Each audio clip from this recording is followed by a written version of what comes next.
पहला राजाओं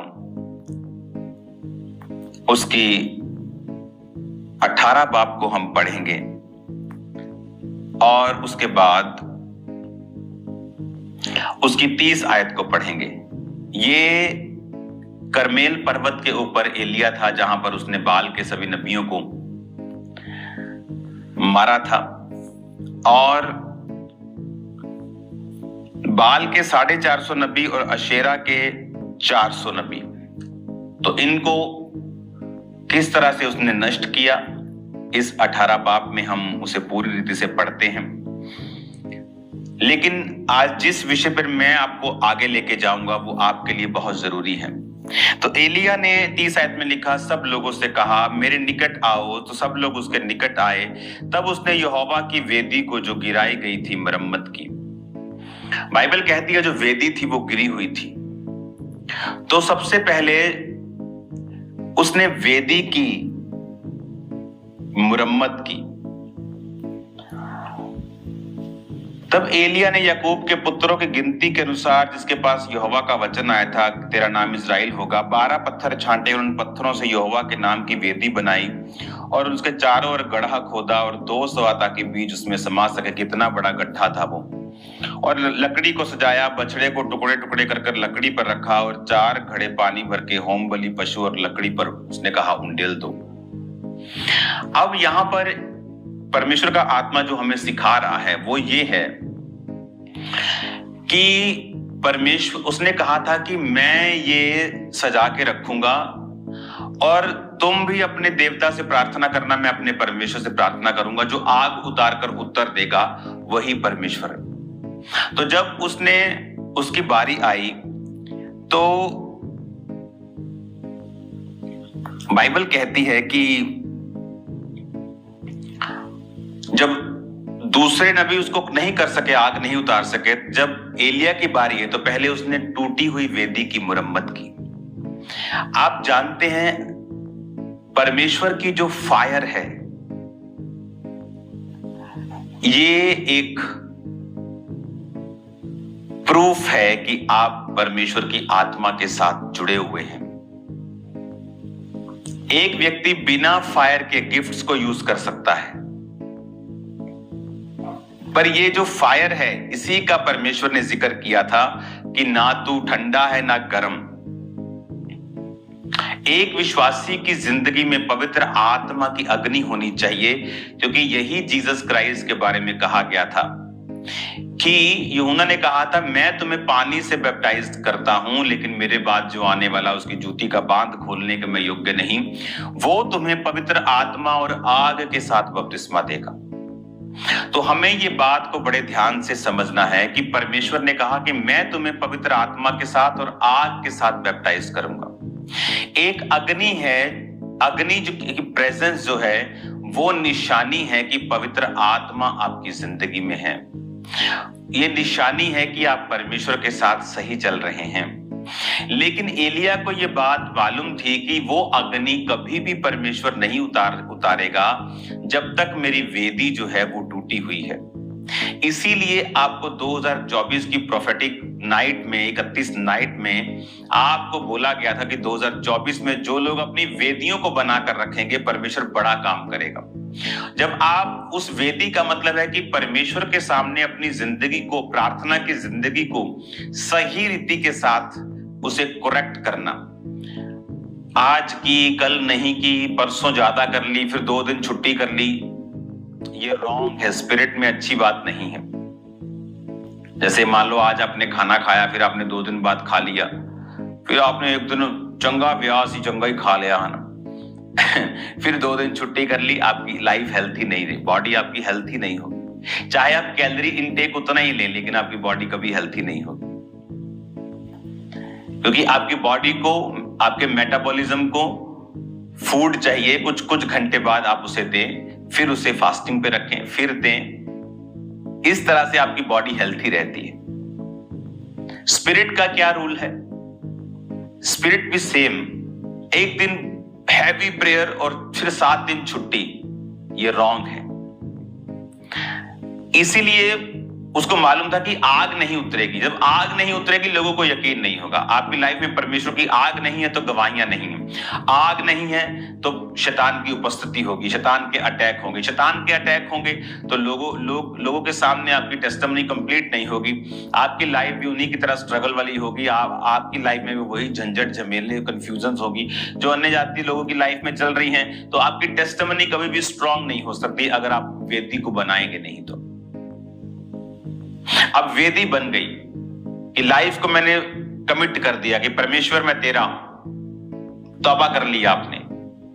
अब पहला स्टेप आग उतारने का कंप्लीट हुआ। अभी सब कुछ नहीं हुआ। आपने वेदी बना लिया, आपने लाइफ को कमिट कर दिया कि मैं रोज प्रार्थना करूंगा, मैं रोज प्रभु के साथ जुड़ के रहूंगा, मैं पाप में नहीं जाऊंगा, मैं पवित्रताई में रहूंगा, मैं फालतू की डिस्ट्रैक्शंस से दूर रहूंगा। उसके बाद क्या किया उसने पत्थरों की वेदी बनाकर लकड़ी को सजाया। लकड़ी, जब लकड़ी का जिक्र आता है तो क्रॉस का जिक्र आता है। लकड़ी का मतलब है क्रॉस, जो काठ पे लटकाया जाता है, लकड़ी पे लटकाया जाता है, वो श्रापित है। बाइबल कहती है कि यीशु मसीह हमारे लिए श्राप बना कि हमें श्राप के बंधनों से छुड़ाए। लकड़ी का मतलब है जब आपने परमेश्वर में अपना जीवन दे दिया उसके बाद क्रॉस को उठा लें। जिस तरह यीशु मसीह ने कहा, जो अपनी लकड़ी, अपना क्रूस, अपनी काठ रोज उठाकर मेरा पीछा ना करेगा वो मेरे योग्य नहीं। अपने आप का इनकार करें। अब आप अपने नहीं हैं। अब आप सब पार्टीज को अटेंड नहीं कर पाएंगे, सब दोस्तों को खुश नहीं कर पाएंगे, सब रिश्तेदारों को खुश नहीं कर पाएंगे, सब वो नहीं कर पाएंगे जो लोग करते हैं, संसार करता है, समाज करता है। आप उस तरह की रील्स नहीं बना पाएंगे, उस तरह के टीवी के प्रोग्राम्स को नहीं देख पाएंगे, उस तरह की पिक्चर्स को नहीं देख पाएंगे। और यही मुश्किल पार्ट है, क्योंकि जब लोग परमेश्वर में आने का फैसला कर लेते हैं, वेदी बना ली, लेकिन जब लकड़ी सजाने का समय आता है, क्योंकि जितनी लकड़ी उतनी आग। आपके चूल्हे में लकड़ी कम, आग कम। लकड़ी ज्यादा, आग ज्यादा, ईंधन ज्यादा, आग ज्यादा। तो वो सेल्फ डेथ, अपने लिए मरना, is equal to fuel in the spirit. आपकी आत्मा का फ्यूल आपकी सेल्फ डेथ है। आपका क्रूस उठाना, अपने आप का इनकार करना, अपनी इच्छाएं, अपना शरीर। आप परमेश्वर में 100% चल रहे होंगे, लेकिन फिर भी कुछ लोग होंगे जो आपसे खुश नहीं होंगे। हालेलुया। उनका आप कुछ नहीं कर सकते। आप परमेश्वर में पूरी पवित्रताई और प्रेयर में और फास्टिंग में और फायर में चल रहे होंगे, लेकिन अभी भी कुछ लोग ढूंढ रहे होंगे कौन सी गलती आज ढूंढनी है ताकि कल इसे क्रिटिसाइज कर सकें, क्योंकि वो लोग फोकसलेस हैं, फायरलेस हैं, अनॉइंटिंग लेस हैं, सब कुछ लेस है, चुगलियां ही हैं बस उनकी लाइफ में। लेकिन अगर आपको आग रखनी है, आपको सेल्फ डेथ, कितनी लकड़ी यानी कितनी सेल्फ डेथ, कितना मरे हुए हैं आप अपने लिए। कुछ लोग, क्रिश्चियन लोग, संसार को भी खुश करना चाहते हैं, दोस्त नाराज ना हो इसलिए वो अपनी शादियों के ऊपर फुल डीजे चलाना चाहते हैं, संसारिक गानों के ऊपर। दुनिया में नाराजगी ना हो, वो शराब भी चलाना चाहते हैं। जितनी सेल्फ डेथ कम होगी, जितनी लकड़ी कम होगी, उतनी फायर कम होगी। और जितनी फायर कम है, उतना पर्सनल लाइफ में स्ट्रगल ज्यादा है। सिर्फ पैसा आने से स्ट्रगल खत्म नहीं हो जाता।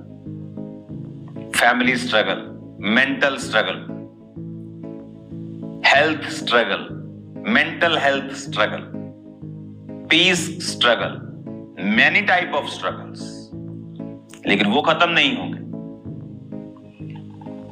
तो वेदी लाइफ प्लस लकड़ी सेल्फ डेथ और बछड़े को रखा सब्सटेंस। बछड़ा मतलब पैसा, मतलब ऑफरिंग। आज कौन लोग हैं जिनकी लाइफ में सूखा है, जो कमिट नहीं किया, तौबा नहीं की है, वेदी नहीं बनाई है कि मैं प्रभु में चलूंगा, डिसीजन नहीं लिया है। अगर लिया है तो फिर सेल्फ डेथ नहीं है, अपनी लकड़ी नहीं उठाई, क्रॉस नहीं उठाया, लकड़ी को नहीं डाला है। अगर सेल्फ डेथ कर दी है तो कंजूस हैं, बहुत कंजूस हैं। सोचते हैं कि किसी की गरीब की हेल्प कर दी तो टाइद दे दिया। आप अपने टाइद से गरीब की हेल्प नहीं कर सकते, मैं आपको बता देता। वचन कहता है परमेश्वर के भवन में वो लेके आना है, ताकि उससे जब काम होंगे, क्योंकि कभी कभी परमेश्वर के भवन में हर टाइम चैरिटी नहीं होती, किसी समय सुसमाचार का काम होता है, किसी समय हेल्प का काम होता है, किसी समय और काम होता है, किसी समय कई स्पिरिचुअल काम हैं। क्या प्रभु ने कहा बाइबल कॉलेज को बनाना है, हर साल 500 पास्टर्स रिलीज करने हैं, वो काम चल रहा है। चर्च बनाना है, वो काम चल रहा है। गरीब लोगों के रहने के लिए बनाओ, वो काम चल रहा है। उनके खाने के लिए बनाओ, वो काम चल रहा है। तो परमेश्वर जानता है उसके भवन में क्या हो रहा है, और इसलिए वो आपको ब्लेस करता है। अगर आज लोग डिसीजन नहीं लिया तब भी मरे, लेकर लकड़ी नहीं, सेल्फ डेथ नहीं है तब भी मरे, फ्यूल नहीं डाला, उसके बाद ऑफरिंग नहीं चढ़ाई तब भी मरे। तो बाइबल कहती है कि जब वेदी बनाई, लकड़ी सजाई, बछड़े को टुकड़े टुकड़े काट कर लकड़ी पर रखा, 4 घड़े पानी भर के होम बलि पशु और लकड़ी पर उठेल दिया। पानी वचन को दर्शाता है, पानी बपतिस्मा को दर्शाता है, पानी परमेश्वर में डूब जाने को, परमेश्वर में पूरी उसकी शिक्षाओं के ऊपर चलने को दर्शाता है। जब पानी की बात आती है तो पूरी तरह से परमेश्वर में चलने की, डूब जाने की बात आती है कि हर तरह से इमर्ज होके, बैप्टिज्म का मतलब है इमर्ज होना, कि आप परमेश्वर में चलेंगे पूरी तरह से। फिर आपने अपनी लाइफ को कमिट कर दिया, आपने क्रूज को उठा लिया, आपने अपनी ऑफरिंग अपने पैसों से खुदाबंद की महिमा की। उसके बाद पानी का मतलब परमेश्वर की शिक्षाओं में पूरी रीति के साथ उसके वचन पे चलना और उसमें डूब जाना। क्या कहता है वचन कि उसने कहा होम बलि और लकड़ी पे उंडेल दो, दूसरी बार ऐसा करो, तीसरी बार करो। लिखा जल वेदी के चारों ओर बह गया, यानी सब कुछ पानी ऊपर आ गया, पानी के नीचे चला गया। वो इतना पानी वहां पे हो गया। जबकि आग उतारने के लिए तो उसको चाहिए था कि उसको सूखा सूखा रखो, कहीं से चिंगारी आ जाए, लेकिन उसने गीला कर दिया सारा कुछ।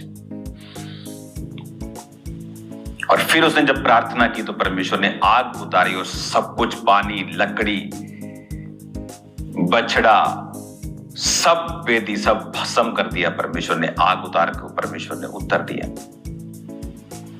आग उतरना जरूरी है। आग आपके एनिमीज से आपको सुरक्षित रखती है।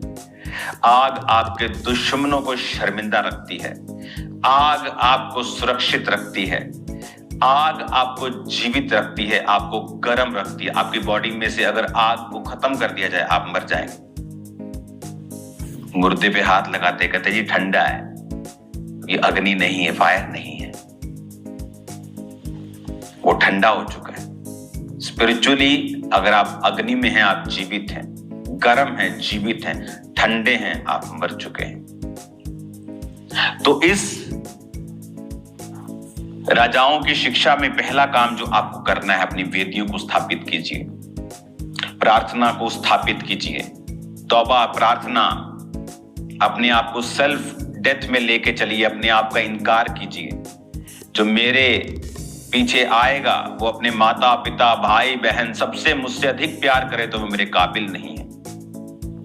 प्रभु को पहला स्थान दें, परमेश्वर के पीछे चलें, अपने पैसों को परमेश्वर के लिए रखें ना, अपने बीजों को दें। जितना बीज आप चढ़ाएंगे उतना आत्मा में भी आप बढ़ेंगे। आपसे बात कर रहा हूं तो उसके जस्ट इस प्रोग्राम के बाद मेरा बोने का समय है। इस जस्ट प्रोग्राम के बाद आई थिंक टाइम हो चुका है। अब मैं जाऊंगा और अपना काम करूंगा। और ये पॉसिबल कैसे है? जब आप इस बात को समझकर परमेश्वर में चलेंगे, आप इस बात को समझेंगे, आप इस बात को अपने स्पिरिट में लेंगे कि मुझे वेदी को बनाना है, मुझे लकड़ी क्रॉस पर उठाकर चलना है, मुझे अपने पैसों, अपनी गिफ्ट, अपने टैलेंट्स को भी परमेश्वर में उसको बोना है, देना है। परमेश्वर के वचन, उसके पानी से पूरी तरह से उस शिक्षा में डूब जाना है। आग उतरेगी, ऐसी 4 चीजें जिसने की हो और आग ना उतरी हो, ये पॉसिबल नहीं है।